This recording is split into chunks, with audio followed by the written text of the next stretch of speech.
नमस्कार, मी डॉक्टर अर्चना. शब्दातील मी या माझ्या यूट्यूब चॅनलमध्ये आपलं पुन्हा स्वागत करते. आजची कविता ही मैत्रिणीविषयी बोलणारी कविता आहे. प्रत्येकाच्या आयुष्यामध्ये खूप साऱ्या नात्यांच्या रूपामध्ये स्त्रीचा प्रवेश झालेला असतो.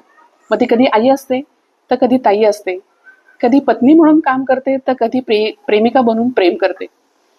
पण या सगळ्यांच्या भावना जर पाहिल्यात तर त्या एकच असतात: काळजी घेणं, आधार देणं आणि नितांत निस्सीम प्रेम करणं.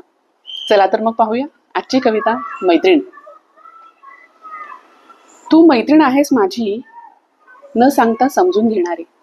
तू मैत्रीण आहेस माझी, न सांगता समजून घेणारी, न रडता आपलीच आसवं लपवणारी. तू मैत्रीण आहेस माझी, न सांगता समजून घेणारी, न रडता आपलीच आसवं लपवणारी.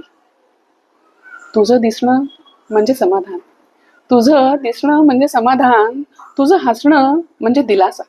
तुझं दिसणं म्हणजे समाधान, तुझं हसणं म्हणजे दिलासा. तुझं ऐकणं म्हणजे जगण्याला नवी दिशा. तुझं ऐकणं म्हणजे जगण्याला नवी दिशा. तुझं सोबत असणं म्हणजे जीवनाला पूर्णत्व. तुझं दिसणं म्हणजे समाधान, तुझं हसणं म्हणजे दिलासा. तुझं ऐकणं म्हणजे जगण्याला नवी दिशा आणि तुझं सोबत असणं म्हणजे जीवनाला पूर्णत्व.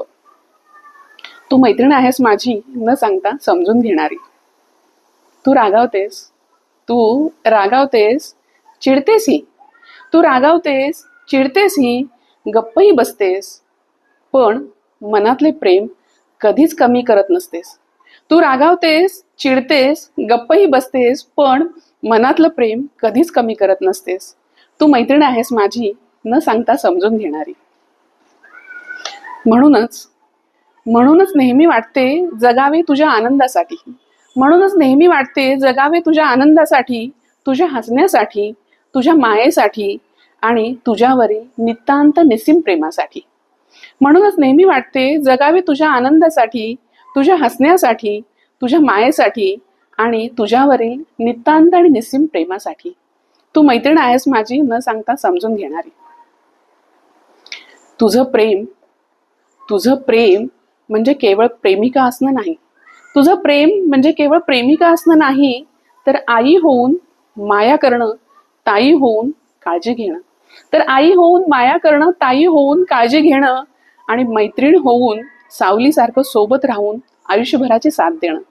आणि मैत्रीण होऊन सावलीसारखं सोबत राहणं आणि आयुष्यभराची साथ देणं. तू मैत्रीण आहेस माझी, न सांगता समजून घेणारी, न रडता आपलीच आसवं लपवणारी. आशा करते माझी ही कविता आपणास आवडली असेल.